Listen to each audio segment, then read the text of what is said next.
Le président Macky Sall, bon, c'est de 2019 à 2024, il a fait n'importe quoi. Ah bon? Oui, il a fait n'importe quoi. Oui, il a fait n'importe quoi. Comment on est en train de tromper les Sénégalais avec quoi? Le grand traumatisme 2021, je dis, pour nous dire Sonko, on en a fait, je ne sais pas, pour en arriver à quoi? Khaumalan de jeunesse. Corruption à la jeunesse. Hein? On en arrive à ça, quoi. C'était Tout ça pour ça. tout ça pour ça. Hein? Des gens sont morts. Oui. Des choses qu'on aurait pu éviter.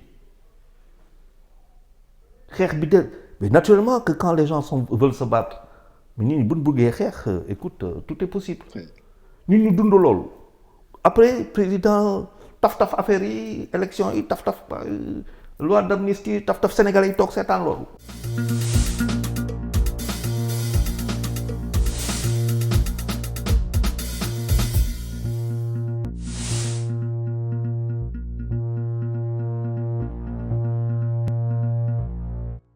jërë ngeen jëf mbokk internet Sénégal 7 dal leen ak jàmm mbégte mu am solo ci ñun ñu àndati ak yéen comme ni ñu koy amalee tout au long de la semaine c'est que waxtaan jëm ci situation politique bu Sénégal tey ji également ñu fas yéene amal ponk bu am solo faram fàccee mbir mi ak kenn ku nga xam ne également Sénégal yi xam nañ ko bu baax a baax mu faral yëkkati kàddum ci anam bu am solo ci li xew ci penc bi di doyen Charles Faye nekkoon à la TFM chroniqueur wala analyste politique ci xam-xam bi fas yéene tax ñu fas yéene ànd ak moom faram fàccee benn ponk bu am solo jëm ci li xewandi dale ko assemblée ak li nga xam ne mooy cette loi d'amnistie ak lépp loo xam ne ko jéem a dugal incha allah laataa ñuy door dañ koy bàyyi mu nuyoog mbokk internet Sénégal 7 doyen nuyu nañ la ziar la bàyyi la nga nuyoog mbokk yi. Waaw Bachir maa ngi lay ziar di la nuyu bu baax a baax di nuyu aussi ñoo xamante ne ñoom ñooy seetaan Sénégal 7 ak ñëpp ñu fa ne ak ku nga àndal aussi am xalaat que suñu. waxtaan bu ñuy am fii dinañu amal njëriñ ñoo xamante ñoom ñooy seetaan Sénégal 7. jërëjëf doyen alors dañuy dem directement dans le vif du sujet gis nañ que ni doyen Charles il y a quelques jours de cela dem nañ 15e législature des élections législatives yu 17 novembre 2024 askanu Sénégal dem voté unanimement def li nga xam ne mooy seen wareef la ca tukkee ñëpp gis nañ ko di ay résultats fan yi passé également ñu tabb li nga xam ne mooy président bu assemblée nationale d'abord bu ñu doon dooree ci configuration assemblée ni mu demee ci slaayu majorité bi opposition néew doole gën fa am ban jàngat nga ciy njëkk a am jëmale ci.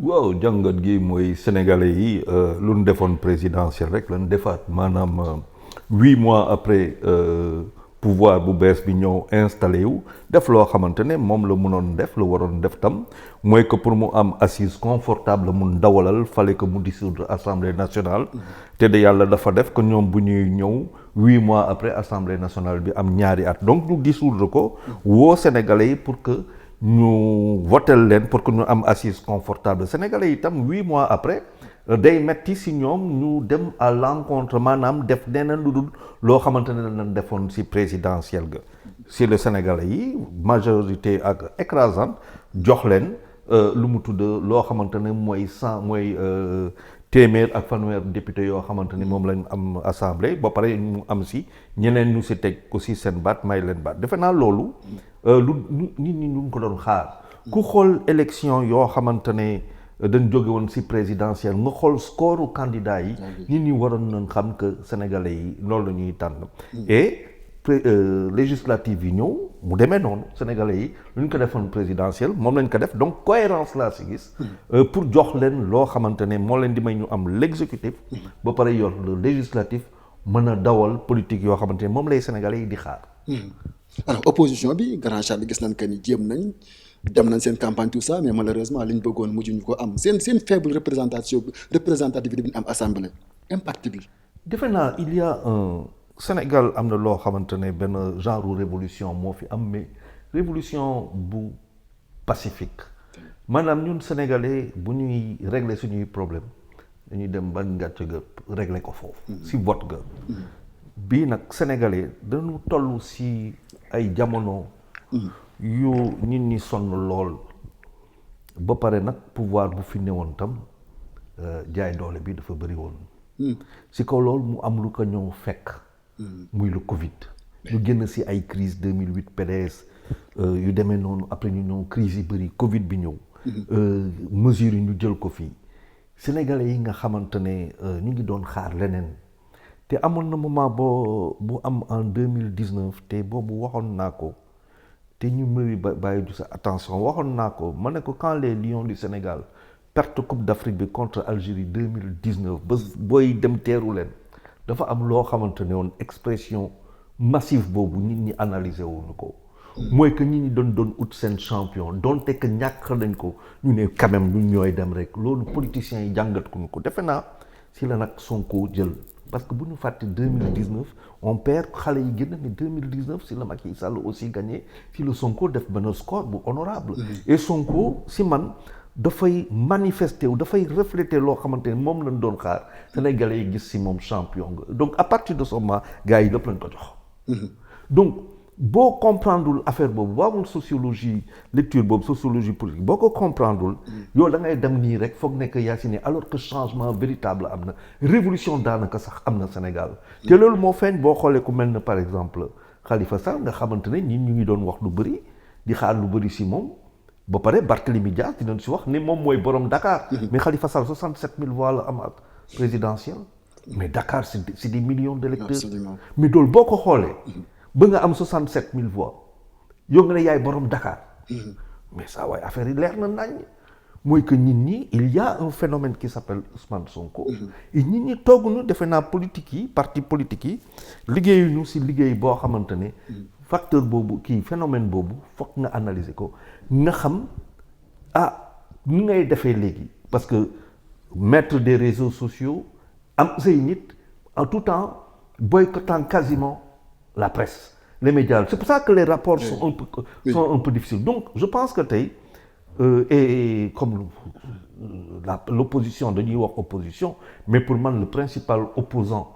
du pouvoir c'est le pouvoir lui-même donc est-ce que kon mën nañu wax ni parce que seen discours bokkoon na ci jubal jubanti jëlee fi système bi est-ce que tey kon mën nañu am audace wax que ni véritablement système bi ça tire à sa fin système je sais pas ce qui était là depuis 1960. Moi, je suis convaincu que adduna ak foo munti dem day am lu muy doxee ñu ko tuddee ko système. defe naa ñun ñëpp suñuy génération bu ne. ci say jamono bu ngay ko sa diggu doole. xeex nga loo doon wax système ñun dañ ko doon tuddee establishment dafa fekk tey malheureusement xam-xam bu bëri amatul Sénégal wax bi laa bëri lool mais xam-xam des na fi donc. dañu ñëw bëgg a indi changement mais boo waxee damay dindi système ngay teg rek. ça c'est vrai. du dëgg système rek ngay teg donc changement si biir jubanti bi ñu ne moom la ñuy indi léegi nag ñoom si loolu la ñuy dawal sénégalais yi ànd ak ñoom si loolu. parce que jubanti bi xaaruñu ba législative yi passé ñu wax ko dañ ko wax avant. sénégalais yi ànd si loolu c'est-à-dire que sénégalais yi fu ñu toll nii. ils en ont dañ sonn si gis ay politique yoo xamante ne yow da nga ñëw politique ñaari weer 1 an 2 ans ñu gis ngay tabax nga yor say oto dootoo liggéeyati mais sa liggéey doon politique sénégalais yi dem si sonn loolu yëpp xale yi macha allah xale yi ñu ngi fii y a pas d'horizon ils ne rêvent pas affaire yi metti et les sénégalais ont décidé donc l'opposition tey mais non seulement kaw bu la ne woon mais fii dafa anesthésier complètement c'est-à-dire prolongation kaw dëbb buy prolongé la te mun na prolonger ba fii at wala ñaari at ça veut dire que il faut que sénégalais yëpp jël yëpp jox ko pour l'essentiel jox ko le nouveau pouvoir ñaar moo mun a am ou bien le pouvoir fait le nécessaire sénégalais yi continuer ak ñoom ou bien ñoom si seen bopp ñu rater le rendez-vous parce que le rendez-vous n'est pas que politique il est aussi social et c'est ça ce qui est dommage et économique et je trouve que malheureusement dañuy toog di wax politique mel na moom la ñuy reeree moom la ñuy añ reer ndekki moom ndekki añ reer te loolu du dëgg quand bien même que politique publique yi dafa si baax mais je trouve d'ailleurs dommage qu'on ne s'arrête que sur ces choses-là. D'accord alors balaa ñu duggaat assemblée bëgg daañu taxaw tuuti ci le premier ministre du Sénégal Ousmane Sonko parce que yaa ngi wax sànq ne pas rater le rendez-vous lu am solo la parce que c'est un programme lañu dig askan wi gis nañ ci bu ñu taxawee ci discours am ci en tant que opposant le discours xawoon na dëgër tuuti xaw a virulent tey jii bi mu ñëwee ci nguur indiwaat na même discours bi Rufisque ci campagne bi tey bu doon taxawaat ci kaddu kilifa gi mu nekk tey est-ce que le même discours en tant que opposant ak bi mu nekkee ci nguur ñoo war a yam. man wax dëgg yàlla discours am non dafa am discours dëgg moom dëgg lañ koy wax quoi maintenant bu fekkente ne waxoo dëgg. mooy mbaa da nga rus nit ñi.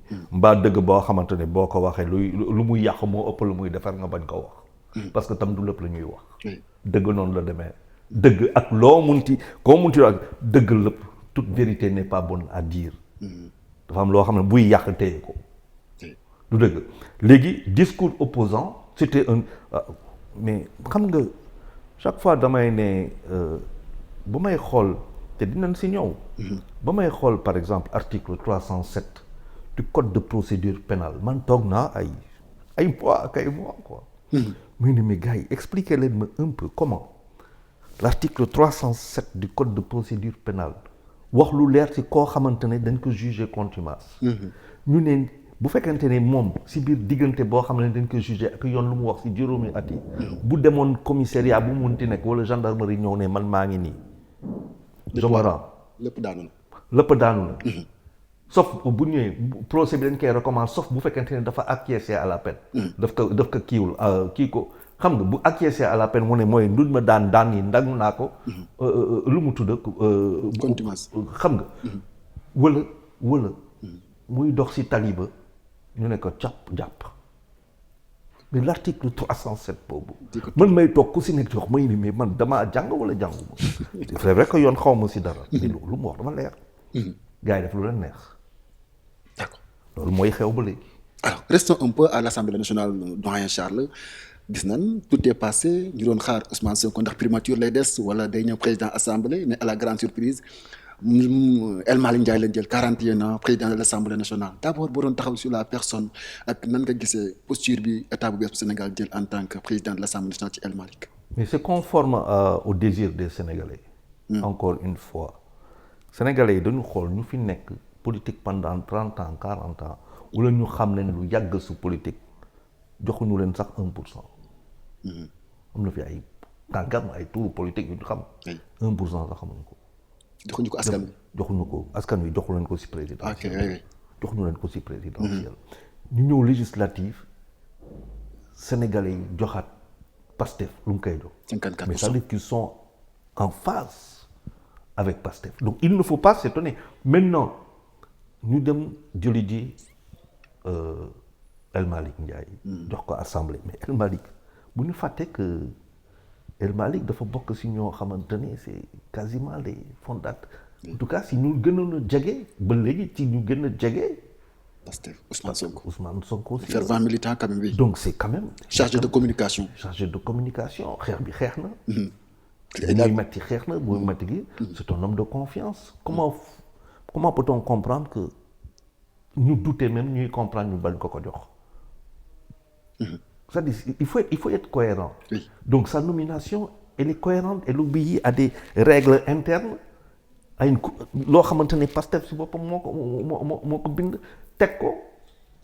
donc ñun nañu ko mais moi ça je suis pas surpris d'autant que bon il semblait que te sax si biir bu ñu xoolee bu baax a baax gannaaw boo génnee Sonko mais l'un des ministres les plus présents sur la scène médiatique.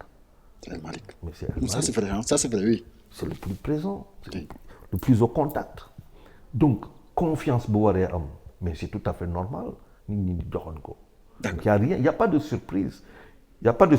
Et ce qui est formidable dans ça c'est que El Malick on le nomme la première chose qu'il fait mu dem seeti ñoo xamante ne jaar nañ. oui kooku mooy que. Stéphane Niass oui. waaw xam-xam da nga koy uti fu mu ne. donc doxalin bi normal doxalin bi loolu xëy na loolu lu ma bett la. même man ça m'a surpris hein. waaw loolu lu ma bett la. mais ça montre aussi quelque part que humilité am na. oui xam na lu mu jël lan la c'est quand même la deuxième personnalité désormais. il a besoin d'expérience aussi il paraît. donc ñu waxtaan ñu ko mën a jàppale ci biir loolu conseil yu mun a c'est très adroit c'est très intelligent et ça montre de l'humilité et ça c'est à saluer aussi. d'accord alors El Malick jógee infrastructure ak transport ñëw li nga xam ne moo di assemblée nationale la première décision bi ñu jël mooy la radiation de monsieur Barthélémy Dias maire de Dakar Charles tey est-ce que lii doon nga ko xaar ti koo xam ni il est élu par le peuple sénégalais ginnaaw bu ñu sukkandikoo ci article 61 de la constitution ak article 51 du règlement intérieur de l'Assemblée nationale il a été radié de la liste des députés. waaw ça on peut dire que bon il y a les juristes qui peuvent dire ce qu'ils en veulent parce que Sénégal côté boobu ñun dañu ay toujours boo waxee li mu am leneen ça je laisse discussion boobu juriste yi ñoom ñoo ko moom. mais ñoom ñoo ko moom parce que man je suis juriste. mais lu ma xam sa vision ci radiation bi. lu ma xam ñaar la woon. mooy lu ma si jàng ñaar d'abord j'ai toujours dit que Barthélémy Diaz il est maire de Dakar. parce que Sonko daf ko jox. ah bon du leneen. en 2022. donc bu ñuy toog ak ñoom Yewwi Askan Wi seen biir bu muy jamono yu muy neex ay waxtaan la si le tour Barthélémy Diaz à un moment bu ñu fàtte les gens parlaient de Soham Wardini. oui il a fallu que. Khalifa Sall moom proposé woon Soham Wardini il paraît. Sonko a exigé. je ne sais pas. oui c'était ça. mais toujours est-il que jamono yooyu. ñu ngi wax Soham Wardini. ñun ñaa ngi wax. lu mu Barthélémy Diaz. gars yi décidé tranché. n'est-ce pas. oui ba pare Pastef dellu gannaaw bàyyi taxawu yor loolu. c'est vrai. ce même Sonko là man Sonko quand même qui va faire élire des suppléants. ñu xaaruloon seen doon député mu élire leen. il fait élire les maires de Dakar. élire le président de la République. nga nekkoon dëgg man maay borom Dakar nga contester loolu. mu ñëw fekk la sa koñ interdire de sortie nga nekk maire foofu lecture politique bu bëri nga foofu lecture sécurité on peut tout dire de ce qui s'est passé ce jour-là. pour dire rek que Sénégal foog ñu taxawal pour que mettre les principes et la République au-dessus de tout. loolu yëpp waxuñu ci dara. évidemment mu duma la. lamb boo demee dañu ne ku mun sa morom duma ñu ñëw politique ñu ne ku jekku sa morom rey. waaw ci xeex boobu lan nekk politique. actuellement. ci xeex boobu lan nekk politique mu ne la man maa tax saa waay ko doon maire gëmuloo ma ñëw fekk la sa koñ c'est fort ça. oui. ñu def on va aux législatives duma yi metti lool ay duma la mais jàppaar na nga nangu que c'est Sonko qui a fait de toi le maire de Dakar. d'accord mais à la limite même je te rends la mairie de Dakar coow du jub. non mais il a refusé catégoriquement mais restons à la radiation nañ taxaw ci radiation bi. léegi la radiation je dis encore une fois. oui les juristes peuvent en parler il y a des gens bien plus qualifiés que moi. est-ce que léegi nag lu mu si jàng conseil constitutionnel dafa am lu mu wax assemblée am lu mu wax.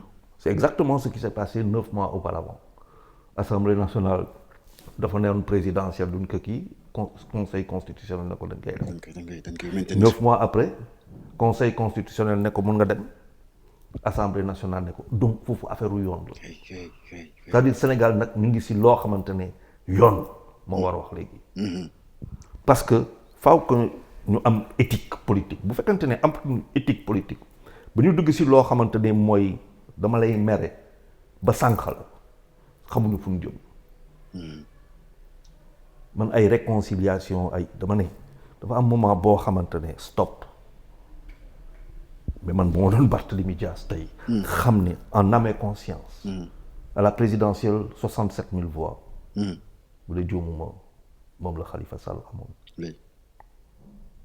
c'est insignifiant nga ñëw législative ñu duma la nga xam ne que mairie bi borom maire de Dakar munoo am plus de 10 députés.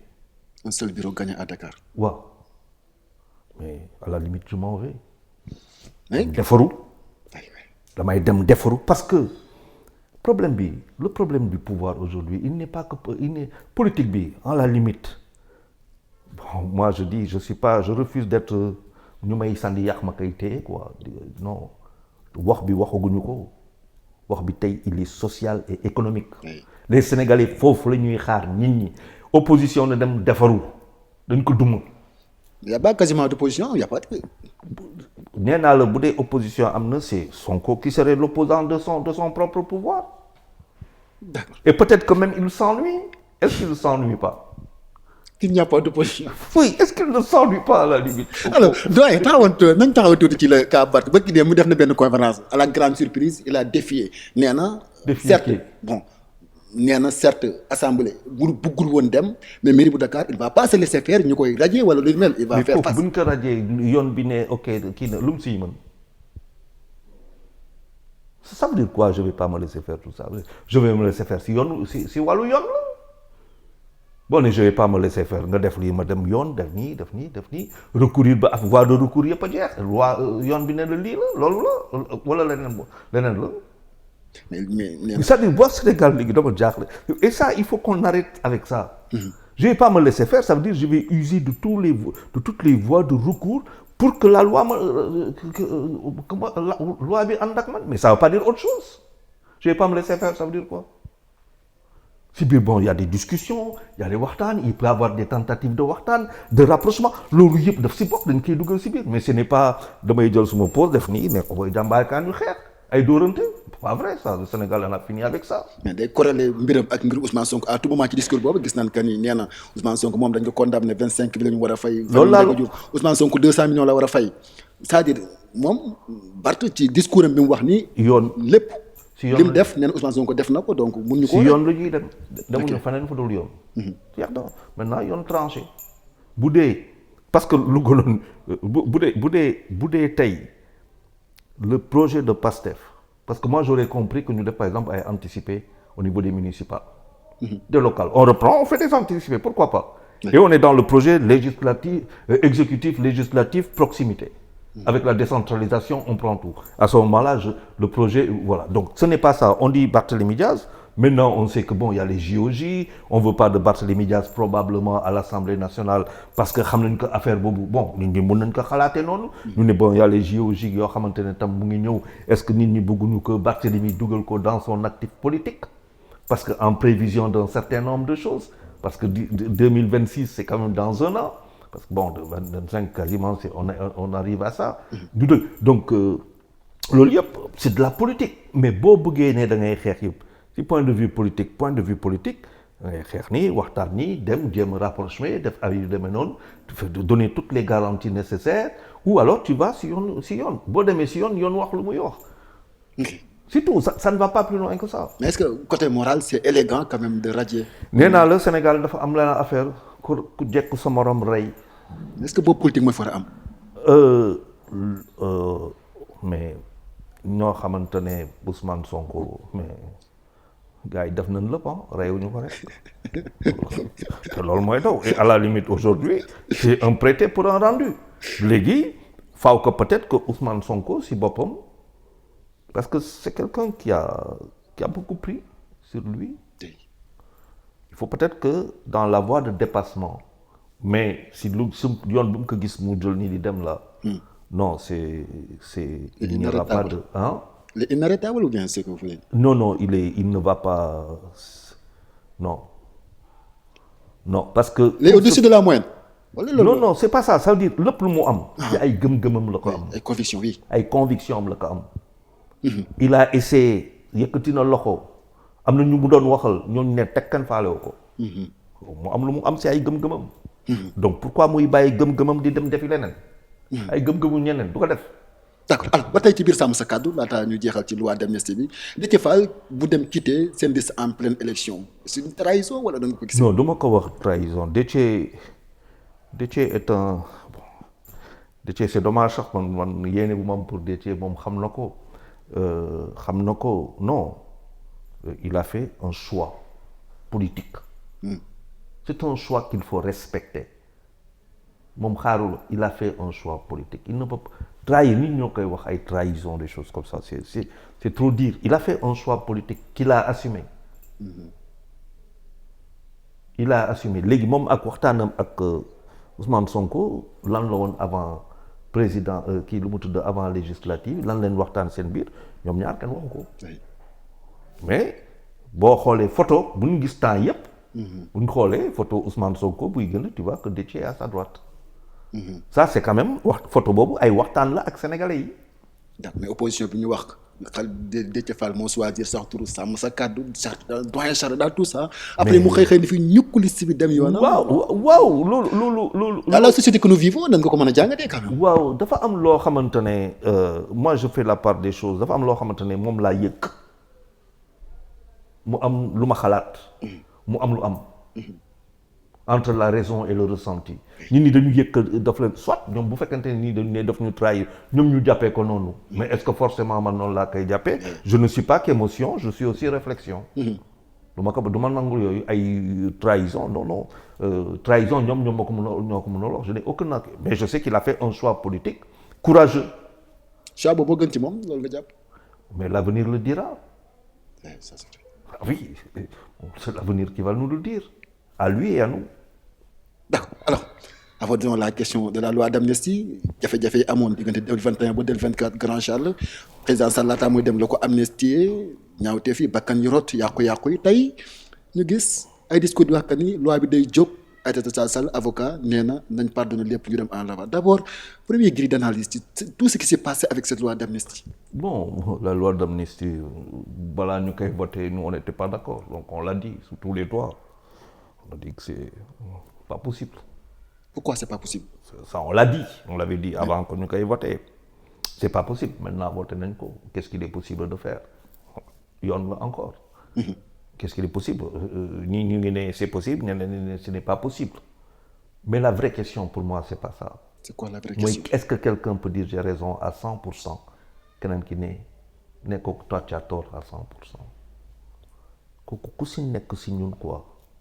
Nous sommes renvoyés à nos propres vérités ku si ne si ñun war nañ toog xoolaat qui est comment peut-on est-ce que je suis pas responsable dara raxas say loxo te moi je sais que j'ai fait des émissions moi je sais que j'ai eu à dire un certain nombre de choses depuis février 2021 di woote di woo mais du ma kenn ba ñu may faale ma toog di am lu may dégg nit ñi di ko wax ma ne leen lii bu ñu si continuer fii lañ jëm loolu am ba ñu toog émission nga xamante ne mu am ay mois nit ñi di jaale ma ne leen fumisterie yi mënul raw loolu bu ñu may ne on ne peut pas casser faire des œufs sans casser les après que kon boobu jeex na nangu nañ ñi di dee il faut arrêter cette fumisterie là j'appelle ça c'est-à-dire dafa am noo xamante ne affaire ba léegi daf may c'est-à-dire quoi mais c'est un traumatisme profond.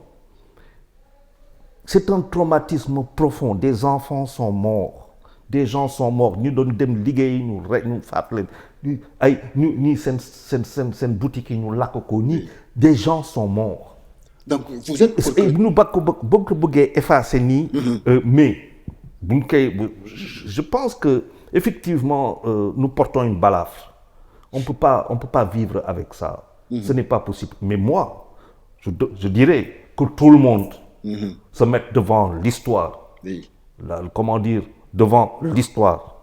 Oui. waaw parce que maanaam tey lu xewoon 2021 ba 2024. 2020 non ba 2023. Ah 23 waaw oui 24 bi c'était un peu apaisant. Non 24 y a rien waaw 24 bu ñu jàppee 24 non je parle des morts et tout ça. Oui. 24 bon ce que Macky Sall a fait en 2024 bon moom.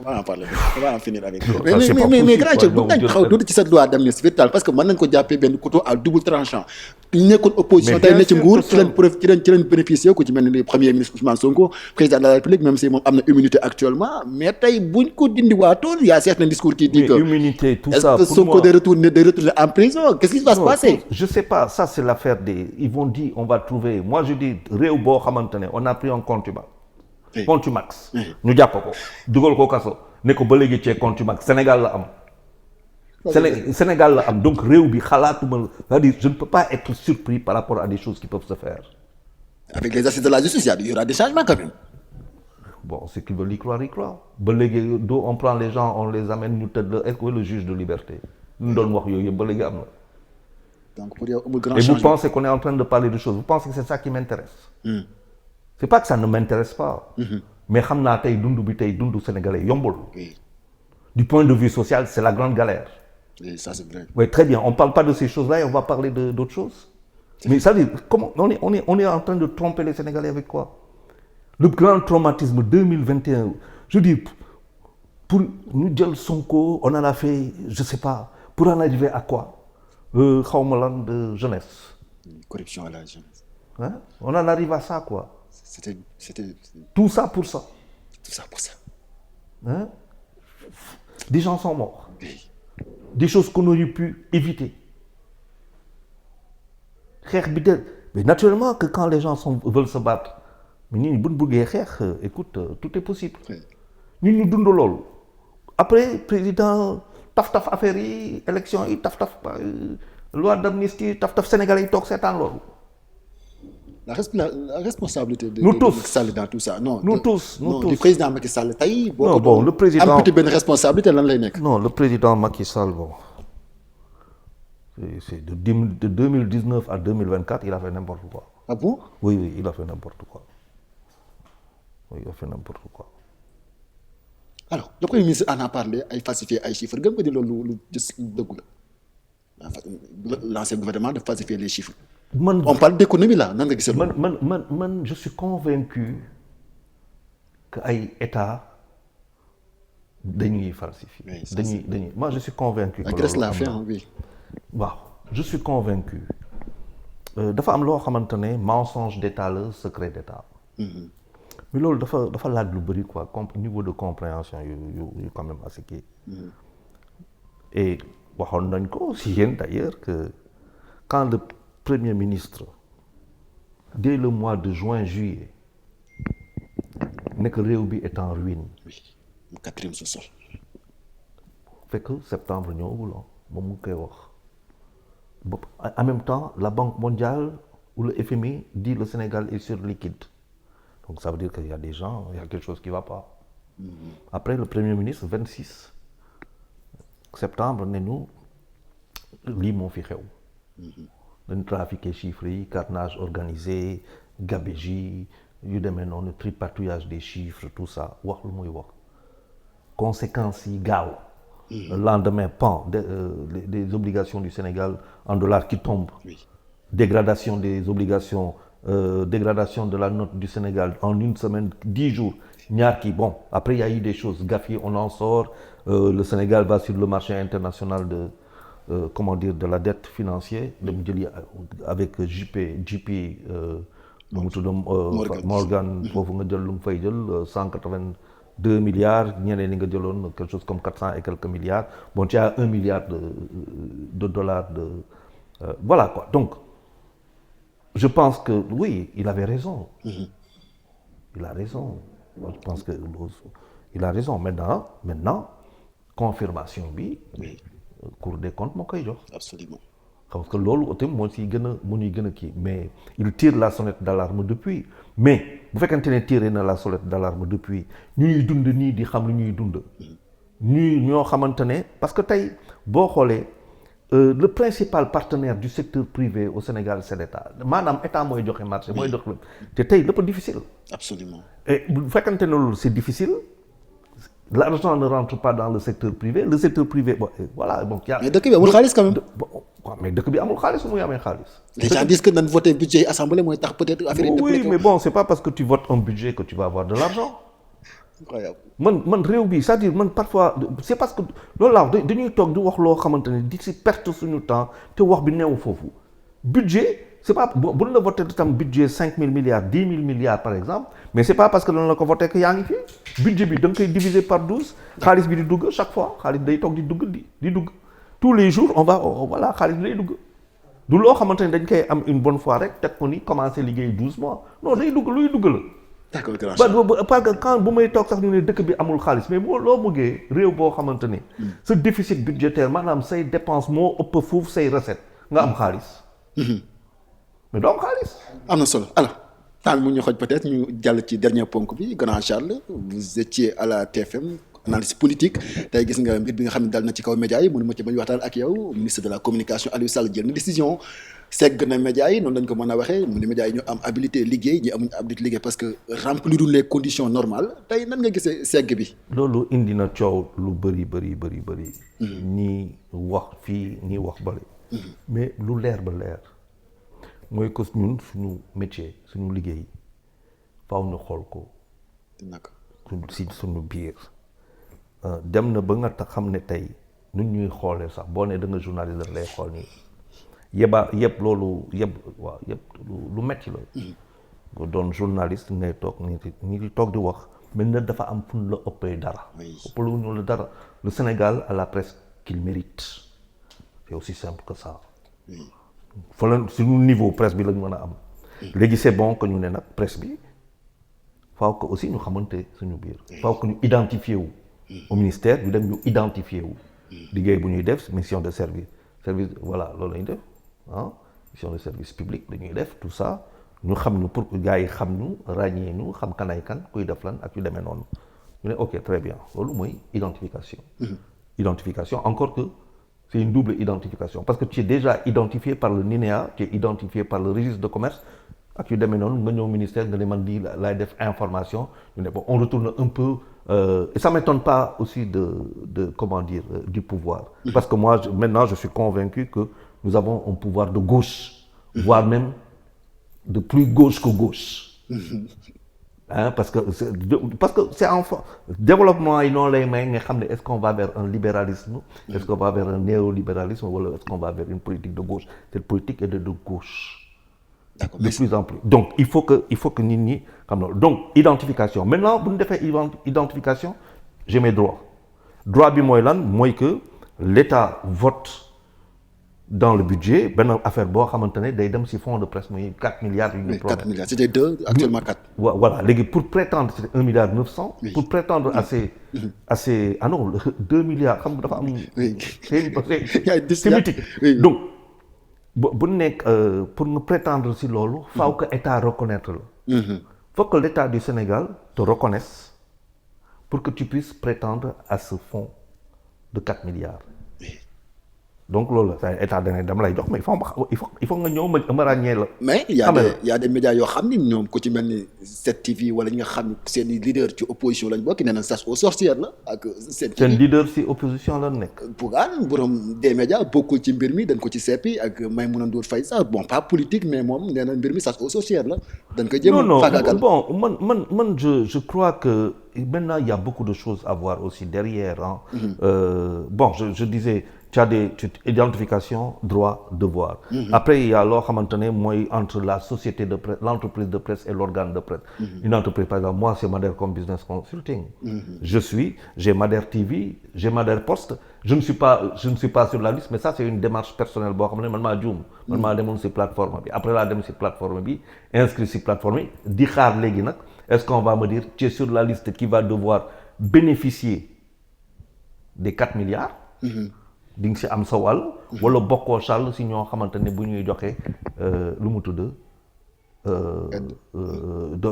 bokkoo parce que bokkoo ci quoi duñu la ko jox donc du tere man dama am NINEA du tere dama am registre de commerce du tere que je suis légalement inscrit comment dire au truc de commerce est-ce qu'on peut m'empêcher d'exercer ma profession de journaliste ça nous allons sur d'autres discussions yoo xamante ne loolu leneen la du dëgg donc ça veut dire quoi ça veut dire que mun naa bañ a bénéficier yu de l'État encore de subvention de l'État du fonds encore que parce que dëgg naa wax bu bëri encore que je participe parce que je paie des impôts oui je participe je paie des impôts c'est-à-dire maintenant comment ça là c'est fait il faut que ñu toog loolu tax ma ne faaw que ñu gën a mën a toog ñu xool par exemple organe de presse par exemple Madère Post est un organe de presse qui appartient à une société à une entreprise de presse donc il y a beaucoup de choses qu'il faut clarifier mais pour man wax dëgg yàlla je pense que il est jot na ñu gën a serein gën a sérieux tam si lu ñuy def surtout si wàllu journaliste yi si wàllu média yi. d'accord alors la dernière question doyen peut-être un conseil lay nekk parce que tamit gis nañ gouvernement ci kaw la jógee dem ci média yi mais en bas il y a beaucoup d'écoles yoo xam ni non reconnues par l'État ay journalistes dafa génne alors qui est journaliste actuellement parce que tey tu vois des confrères yoo xam ni nekkul benn xeer may sànni mais ñu wax la c'est quoi la règle des 5 WH wala ñu wax la papier journal bi bichromie la wala monochromie c'est un problème tey expertise bu journaliste bu Sénégal tey bu doon taxawaat qu'est-ce qu'il peut faire pour que ñu am la crème de la crème dans les médias quand même. mais yow tam Bachir mais journaliste balaa nga doon journaliste dem nga élève. oui. def nga primaire. oui. dem nga lycée. oui. dem université. oui. journaliste balaa nga ko doon jaar nga foofu yëpp. oui. mais qui on a formé. je vous demande en tant que doyen. Mais voilà si aujourd'hui on se pose des questions sur le journalisme. mais parce que yaa ngi wax sànq ñi xamul ñooy wax te loolu da yàq penc mi quand même. grand Charles waaw Alors, les plus grands journalistes au monde ne sont pas forcément sortis de l'école de journalisme. Donc il faut le savoir. Les diplômes ne font pas forcément des gens intelligents. C'est pas parce que tu es diplômé que tu es intelligent. Xam-xam. Mais léegi école bi kan la taataan kan la defar. Si aujourd'hui on dit que ñun par exemple sunu mais nañ dem si médecin bu ñu toogee làkk français ak yow nga toog waaru ne lii lan la. nañ dem fu ne mais fii sax am na ñoo xamante ne bu ñu toogee waxtaan te ñu ngi yore ay postes. ay postes yu dëgër la. stratégique ah. ay postes stratégiques et tout bu ñu toogee waxtaan nga croiser les bras mais kii fan la jàng. C'est le problème de l'éducation sénégalaise. Qu'est-ce qu'il faut faire? Non, qu'est-ce qu'il faut faire? Mais écoutez, c'est pas compliqué. Xam nga réew boo xamante ne dañu décider ñun que pare nañ ak français. te xam-xam bi ci français lay jàll. mais dëkk boobu dans 20 ans bu dee nii lay continuer fu ñu jëm. Ce sera catastrophique. Ça sera catastrophique. Quand tu écris ton texte, tu l'écris en français. Mais que le professeur, tu vas au CESTI, tu vas dans une école, nous donnons le chapeau, le dit, nous avons ligué mais la femme faut dire d'abord, mais quand on est formé, moi je suis désolé, je rencontre des, mais attends, mais le niveau d'écriture, quand je regarde ça, je me pose beaucoup de questions. Je me pose des questions. Mais qu'est-ce que c'est que ça? Ou alors on écrit en Wolof, et on fait tout en Wolof. Mathématique wolof lépp te loolu Sakhir Thiar def na ko fii am na ñeneen ak ñeneen yoo xamante ne bind nañ si pour ñu dem si loolu et on en finit avec le français et on fait de wolof notre base notre langue de travail mais bon bu bëdee woobu kooku ay assises la pour que ñëpp nangu wolof bi parce que des gars te diront pourquoi duñ ko def si pulaar keneen pourquoi duñ ko def si joolaa mu indi beneen coow parce que ñun loolu lañ mën coow loolu lu ñu wax rek mu am coow judd si kaw loolu mais bu dee français lañ jël décider que français la tu ne pourras avoir un bon journaliste que s'il comprend d'abord le français s'il le parle. ma lay sant di la gërëm grand Charles am na solo. delloo maa ngi lay delloo maa lay sant gërëm la di ñu ñëpp ñoo xamante ne ñoo ñuy seetaan. jërëjëf voilà. mbokk internet yi mu nekkoon mbégte mu am solo di doon ànd ak suñu doyen Charles doon débat boo xam ne yàgg dañ ko bëgg tey yàlla sottal ko mu nekkoon mbégte mu am solo am suñu doon ànd ak yéen di leen jox dig daje xam naa beneen yoon ci beneen ponk bu neexee borom bi jaa ngeen jëf jàmm.